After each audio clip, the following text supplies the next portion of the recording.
Yeah, come on up, folks. Great. Okay, good morning, everybody, and thank you all for coming. I want to thank my good friend and one of our great legal experts in the whole Senate, Senator Blumenthal, for coming as well. As you all know, next week, the Senate Judiciary Committee will begin its hearing on President Trump's nominee to the Supreme Court, Judge Neil Gorsuch. Judge Gorsuch may act like a neutral, calm judge, but his record and his career clearly show he harbors a right-wing, pro-corporate special interest agenda. He enacted it time and time again on the 10th Circuit, and if given the chance, I have no doubt he would do it again on the Supreme Court. He expresses a lot of empathy and sympathy for the less powerful, but when it comes time to rule, when the chips are down, far too often he sides with the powerful few over everyday Americans trying to just get a fair shake. We've seen this play out time and time again. Judge Gorsuch repeatedly sided with insurance companies that wanted to deny disability benefits to employees. In employment discrimination cases, Bloomberg found he sided with employers 60% of the time. In one of the few cases he sided with an employee, it was a Republican woman who alleged she was fired for being a conservative. He wrote an article in 2005 that securities class actions, a powerful instrument to hold Wall Street accountable for corporate wrongdoing, were just tools for plaintiff lawyers to get free rides to fast riches. That is what I hear from corporate elitist after corporate elitist. As a judge, Neil Gorsuch repeatedly sided with the powerful against the powerless. But we now know his ties to corporate interests run even deeper than just ruling on their cases in the courtroom. He didn't just share a courtroom with corporate interests. He sat at the defendant's table defending them as well. Just this morning, the New York Times reported on Judge Gorsuch's deep ties to secretive billionaire Philip Anschutz, one of the leading funders of the hard right in America. This is not somebody who's neutral or just the head of a big corporation. He has been funding and pushing hard right causes for more than for decades. Judge Gorsuch represented Anschutz in his companies. Anschutz's top lawyer lobbied for Gorsuch to get the spot on the Federal Court of Appeals. And Judge Gorsuch has been partners in an LLC with two of Anschutz's top advisors building a vacation home together. Anschutz donates to the far-right Federalist Society and Heritage Foundation. Surprise, surprise. The Federalist Society put him on his list when President Trump outsourced Supreme Court nominees to these hard-right organizations. A hard-right conservative billionaire groomed and nurtured Judge Gorsuch for the 10th Circuit and now the Supreme Court. That is a cause for alarm for every working-class American and should give senators pause about putting him on the highest court of the land. It's also another contradiction in President Trump. He campaigned and talks about helping average folks. His first nominee to the Supreme Court has an instinctive reaction to side with big special corporate interests over average folks.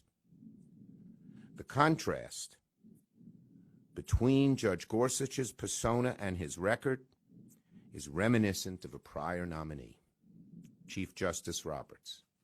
I sat with him. It was the same thing. Very judicious, very calm, very careful in his interview. And of course, he told everyone he just called balls and strikes. When he got to the court, he became one of the most activist judges we have ever seen, overturning First Amendment precedent to create the Citizens United case, probably the worst case with the worst effect on average Americans in a century, since Lochner, almost a century. These ties that Judge Gorsuch has to a secretive billionaire and the right-wing causes he supports are very troubling. The fact that he is eerily reminiscent of Judge Roberts, one of the most active right-wing judges we have seen, means that Judge Gorsuch has a lot of questions to answer for. And when it comes to our experience with Judge Roberts, we will not be fooled again. I voted against him the first time, but he fooled a lot of people who now regret voting for him. As you'll hear today, Judge Gorsuch's record demonstrates he prefers CEOs over truck drivers, executives over employers, and corporations over consumers. When Judge Gorsuch goes before the Judiciary Committee next week, he'll have to answer for his decisions. Not his empathetic words, but the decisions he wrote that favored the powerful over the powerless. Here with us today are people with personal experiences of the real-life implications of Judge Gorsuch's decision. I am honored to have these folks who have traveled all the way to Washington to tell their stories. Alphonse Madden of Detroit, Michigan, with his attorney, Bob Fetter. Say hello, Bob Fetter. Hi. Patricia Kaplinger of Springfield, Missouri. Is she here? Hiding over there in the corner. And the children of Professor Grace Wong, David and Catherine Wong of Manhattan, Kansas. A nice Manhattan, but not quite the one I know. I'll now turn it over to Senator Blumenthal. Thank you. First, my thanks to Senator Schumer, not only as our leader, but also as a tireless advocate of American justice for everyday Americans. And that's why we're here today with everyday Americans who sought justice in our court system and who have a story to tell about the consequences of injustice in everyday lives. And I want to thank them for their courage and their fortitude in coming today. Not easy to come to the Senate and stand up to a man who could be a United States Supreme Court justice. We're here today to discuss the concerns that Senator Schumer expressed so powerfully and eloquently, and I share them. In the days since I first met Judge Gorsuch, indeed at our first meeting, I have pressed him for answers on key, clear questions that he has an obligation to clarify. Workers' protection, consumer rights, women's health care, privacy rights, the independence of the judiciary. And so far, he has failed to be clear and forthcoming to any of us who have asked those questions. Beginning this Monday, he'll have another opportunity. And I will be pressing him and aggressively questioning him on all of these issues because he has an obligation to come clean with the American people before he assumes a lifetime appointment on the nation's highest court. And if he shows in his answers that he is out of the mainstream, as his opinions indicate that he may well be, I will use every tool available, including the filibuster, to oppose him. And I believe a number of my colleagues will as well. Now, he comes to us under highly unusual circumstances. Rarely, and perhaps never before, has a President of the United States established a litmus test for a Supreme Court nominee. And Donald Trump said repeatedly, indeed he promised during the campaign, that his nominee to the United States Supreme Court would be, quote, pro-life, end quote, very pro-Second Amendment, end quote, and of a conservative bent. His failure to be more forthcoming in his answers leaves an inescapable conclusion that he passes the Trump litmus test, which means he will not pass our test for a Supreme Court nominee. And there is another highly unusual circumstance. In fact, again, probably unique. Donald Trump essentially outsourced his pick and selection process. He outsourced it to the Heritage Foundation and to the Federalist Society. In fact, he took the unprecedented step of publicly announcing that he would be relying on these conservative partisan organizations to develop a list of potential Supreme Court nominees. Never before in American history has any president outsourced the selection of a Supreme Court nominee. But most concerningly to me are Judge Gorsuch's writings, opinions, dissents, as well as his articles, because they show a bias in favor of corporate interests against individual rights. And that is fundamentally against the grain of American justice. Our courts are meant to protect every individual against big institutions when the law is on their side. If the law can be twisted under the pretense of being a textualist or an originalist, it fails to stand for American justice.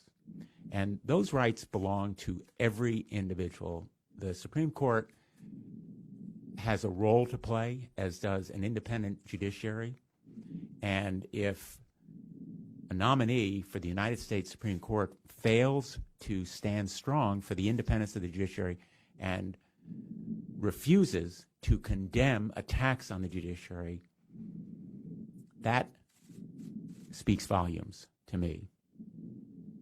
And so far, Judge Gorsuch has failed to stand strong for the independence of the American judiciary. We've given him every opportunity to do so. We're going to give him another opportunity beginning Monday. I've immersed myself in his record and his written work, and we've got tough but respectful questions for him. And I believe that the American people deserve answers to those questions.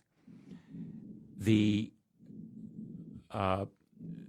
people who are here today are the face and voice of what happens when American justice goes off the tracks.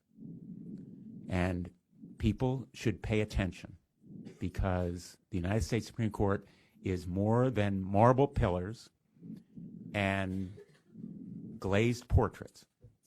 It is the flesh and blood embodiment of American justice at the highest level, and these folks are the faces and voices of impacts of American justice. And so I'm very proud to be here today with them, and very proud to be here with Senator Schumer. And you'll now hear from our guests. Thank you, Richard. As a former Supreme Court clerk and law review editor, this guy knows his legal stuff. I'd now like to call on Alphonse Madden to talk about his situation, case that he had from Detroit. Thank you, Senator Schumer and Senator Blumenthal. Greetings, everyone. In January of 2009, I was working as a commercial truck driver for Trans Am Trucking Incorporated of Olathe, Kansas. I was hauling a load of meat through the state of Illinois. After stopping to resolve a discrepancy in the location to refuel, the brakes on the trailer froze. I contacted my employer, and they arranged for a repair unit to come to my location. I expected that help would arrive within an hour. I awoke 3 hours later to discover that I could not feel my feet. My skin was burning and cracking. My speech was slurred, and I was having trouble breathing. The temperature that night was roughly 27 degrees Fahrenheit below zero. The heater in the cabin was not producing heat, and the temperature gauge in the truck was reading minus 7 degrees below zero. After informing my employer of my physical condition, they responded by telling me to simply hang in there. As I sat there physically suffering in the cold, I started having thoughts that I was going to die. My physical condition was fading rapidly. I decided to try to detach the trailer from the truck and drive to safety. When I stepped out of the truck, I was concerned that I may fall because I was on the verge of passing out. I feared that if I fell, I would not have the strength to stand up and would die. I walked to the back of the trailer to place a lock on the cargo doors. The distance that I walked to the back of the trailer seemed like an eternity, as my feet absolutely had no feeling at all. I eventually was able to detach the tractor from the trailer. Before I left, I called my employer to notify them that I had decided to head for shelter, and they ordered me to either drag the trailer or stay put. In my opinion, clearly their cargo was more important than my life. My employer fired me for disobeying their orders. And I'd like to make it clear that although I detached the tractor from the trailer, I returned and I completed my job, and I was still fired. Okay. I disputed my termination from Trans Am Truck and ultimately won. This was a 7-year battle. 7 different judges heard my case. One of those judges found against me. That judge was Neil Gorsuch. Fortunately, 2 other judges on the appeal panel decided in favor of my case, and ultimately I was victorious. In recent days, I have discovered that Judge Neil Gorsuch has been nominated for Supreme Court Justice by our nation's president. I have come to understand that because of his nomination, Judge Gorsuch's dissent in the case of Trans Am Trucking Incorporated versus Alphonse Madden has become a subject of scrutiny throughout the nation. Although the victorious outcome of this case was the culmination of a 7-year legal battle between myself and Trans Am Trucking, I wholeheartedly consider it a victory for the nation's workers. This is because at risk was the idea that an employer could legally force his employees to endure physical suffering and expose themselves to hazardous environments that are not suitable for sustaining human life. In light of Judge Gorsuch's Supreme Court nomination, many people have become interested in my opinion. First and foremost, please know that I am very thankful that our nation's judicial system ultimately rejected Trans Am Trucking's argument. Also, please know that I have great respect and admiration for Judge Gorsuch's accomplishments, the position that he holds, and the position that he has currently been nominated for. That withstanding, I was completely astonished upon discovering that my case was garnering so much attention as a result of Judge Gorsuch's Supreme Court nomination. Nonetheless, the notion that the only judge who issued a dissent relating to the matter of Alphonse Madden versus Trans Am Trucking has been nominated to become our nation's next Supreme Court justice gives me pause for concern. This is because after reviewing the wording of Judge Gorsuch's dissent concerning my case, it is my opinion that he demonstrated a willingness to artfully diminish the humane element that encompassed the issue and ignored the fact that the nation's Congress passed the Surface Transportation Assistance Act into law to uphold and maintain safe and humane working conditions. Considering the foregoing, I can only ask that people of this great nation, including the elected officials whose duty requires them to effect the nomination of this nation's next Supreme Court justice, consider the national ramifications on working people if the Supreme Court would have allowed Trans Am Trucking to prevail in this matter, as would have happened if Judge Gorsuch's ideology prevailed. Finally, please know that after enduring such a long legal battle, I am hopeful that its legacy bolstered our nation's integrity and further secured the safety of our nation's workers. On behalf of myself and the working people of this country, I appreciate your interest in this matter. Thank you. Thanks, Alfred. Ms. Kaplinger. First, I would like to thank Senator Schumer and Blumenthal for having me here today and for the opportunity to speak before you.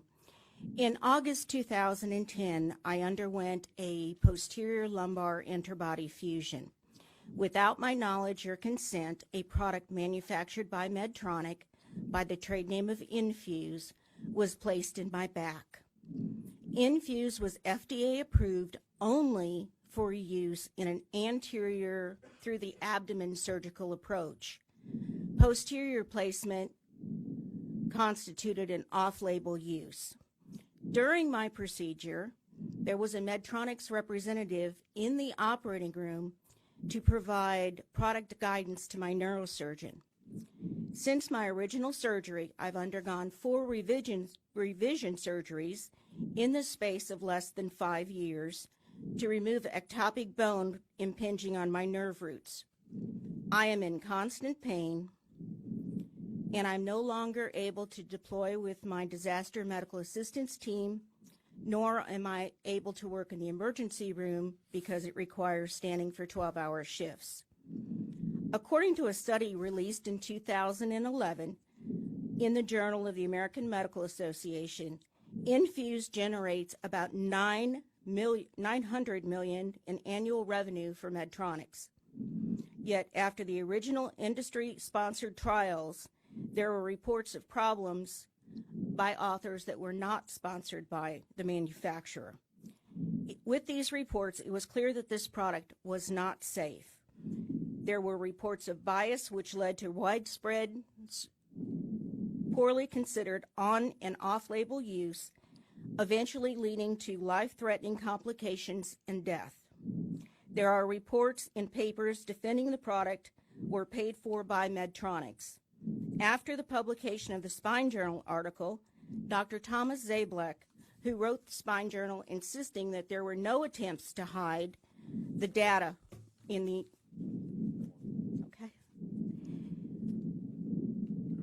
reports. Someone's it's a reporter. You never know these days what these things are.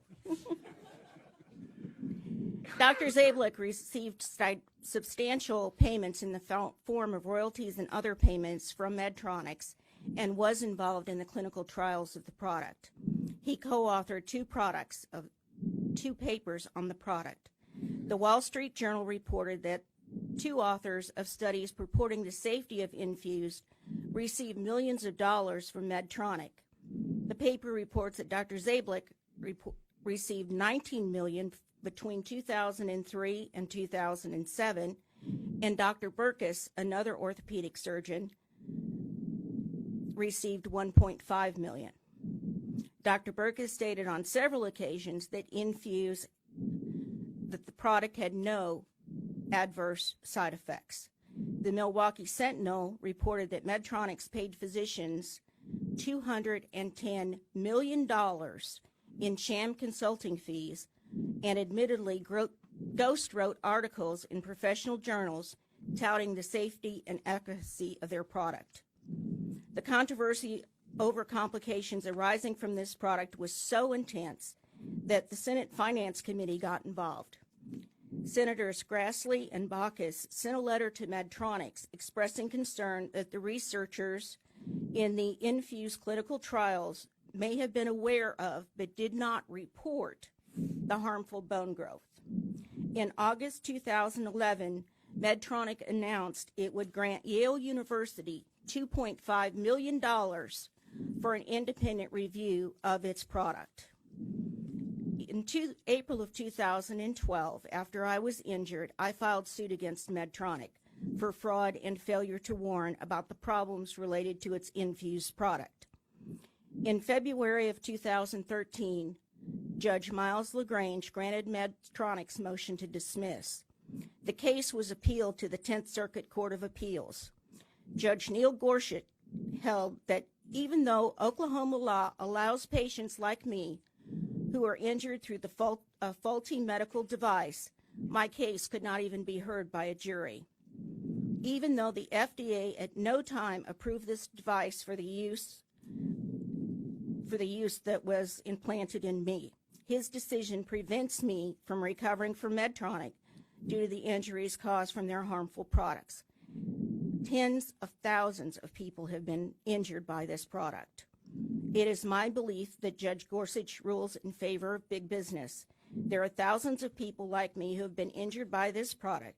Judge Gorsuch failed to take into account the fraudulent methods utilized by Medtronic to promote this product, questionable payments to physicians to utilize the product, and the lack of admission of complications due to use of this product.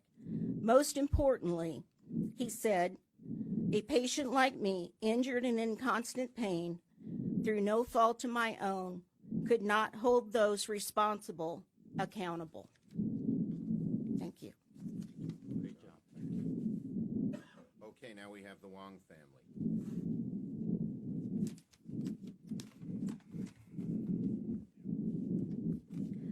First off, I'd like to thank Senator Schumer and Blumenthal for inviting us here today and letting us share our story.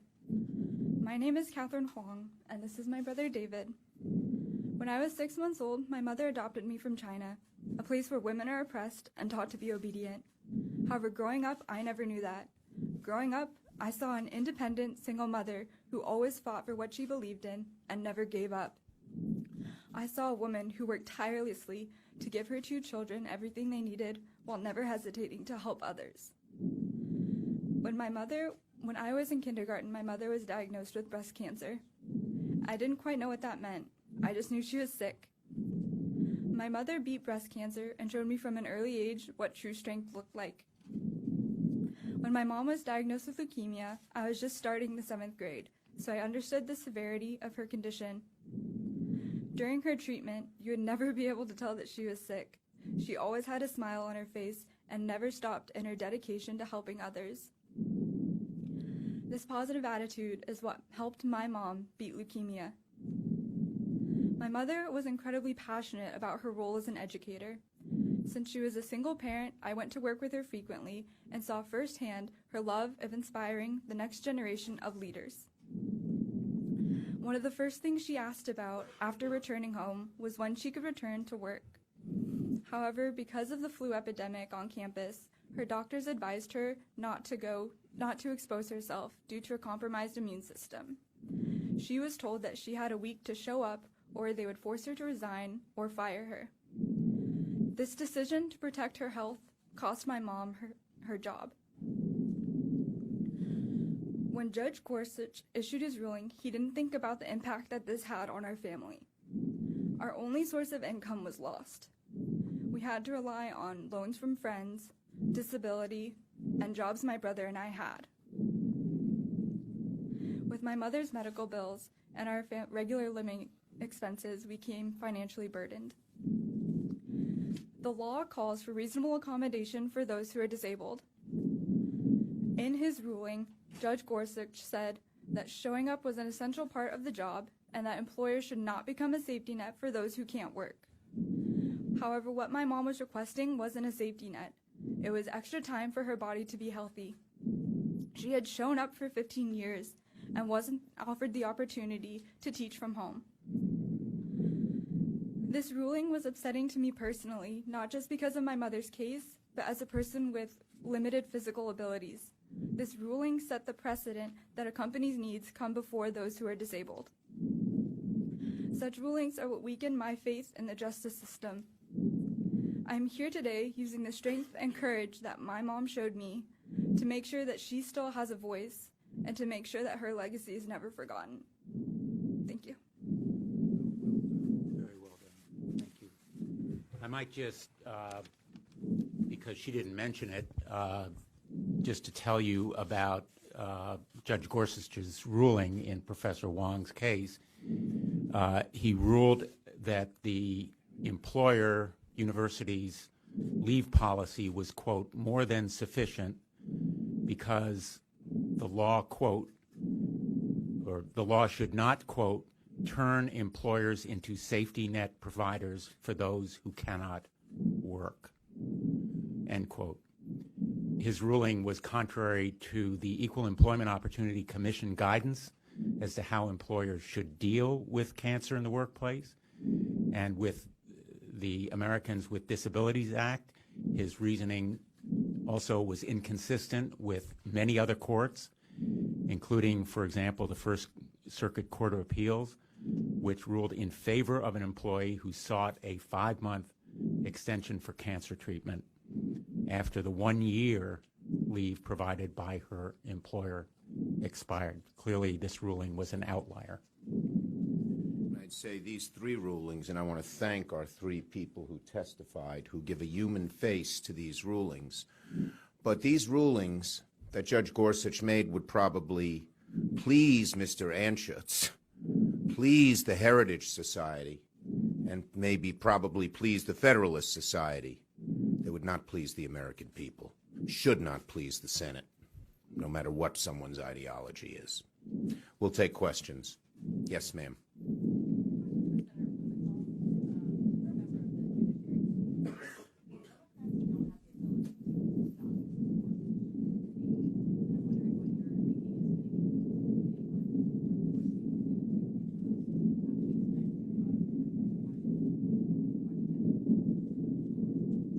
Well, let's begin with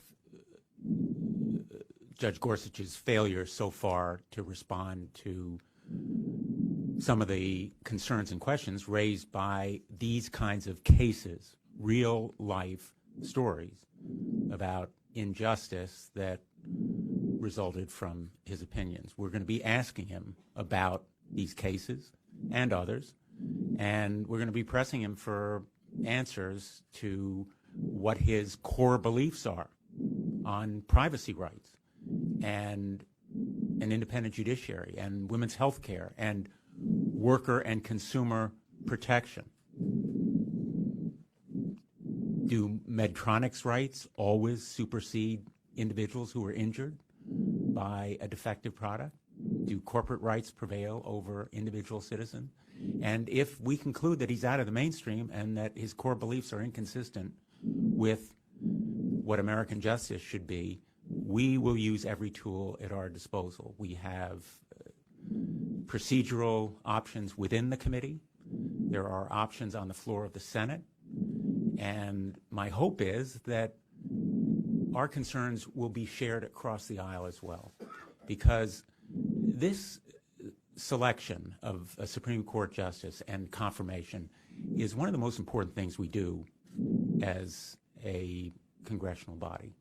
It is for a lifetime. It's the nation's highest court, and the American people deserve a court that has credibility and trust and should not be diminished if we conclude that Judge Gorsuch is out of the mainstream.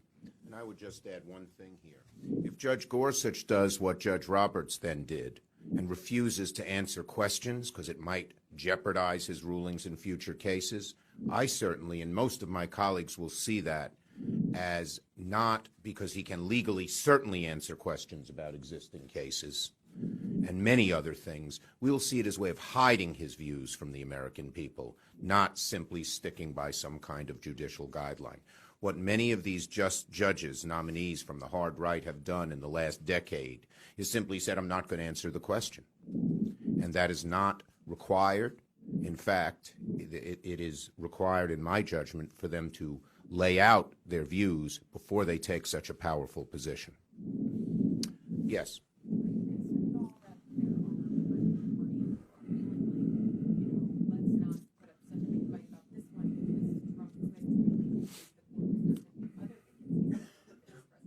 Well, look, the bottom line is very simple. I think this is such an important position, you can't give somebody a pass. I don't intend to, and I think the vast majority of my colleagues don't intend to. As for the changing of the rules, which is, I think, what your question alludes to, I'd say 3 things. First, there are a good number of our Republican colleagues who don't want to change the rules. Second, we didn't change the rules for Supreme Court deliberately. because we knew it was such an important position, it ought to get some bipartisan support. And third, if a nominee cannot get 60 votes, you don't change the rules, you change the nominee.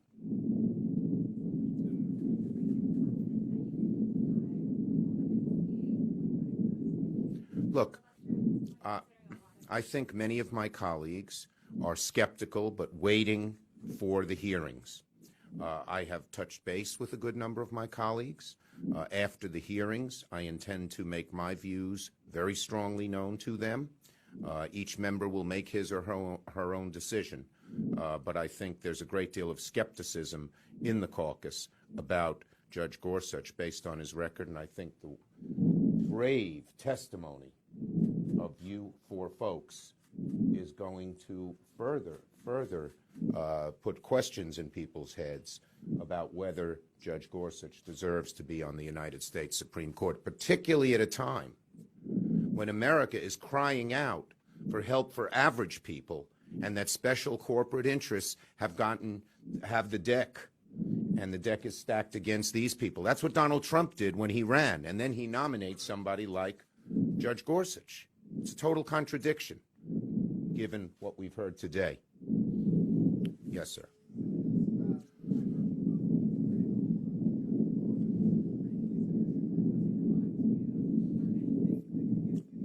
I have a strong presumption against.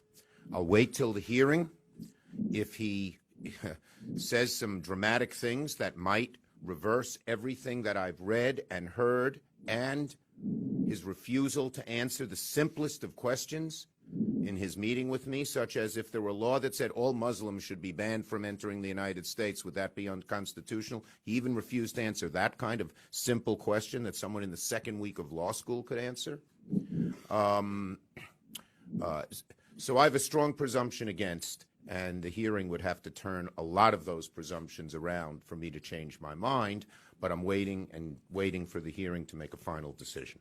And if I could just add, I think that the high burden of proof, the exacting standard that Judge Gorsuch has to meet, largely is a result of the president who nominated him in establishing a litmus test and outsourcing the selection to far-right conservative groups.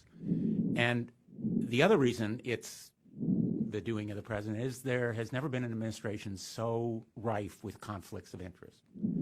And so some of the questions are going to be about whether Judge Gorsuch believes that members of the Supreme Court should comply with a standard for conflicts of interest. Thus far, the court has said that it should not be subject to the law that other judges throughout the federal system have to comply with. And so this is a very unique nominee because of the administration who has put his name forward. This will be the last question. Some Republicans are uncomfortable with the idea of changing the rules. What do you base that on? Have you spoken to anybody? Have you just read sort of previous comments? Or where are you getting that? Based it on a whole lot of things. Thank you, everybody.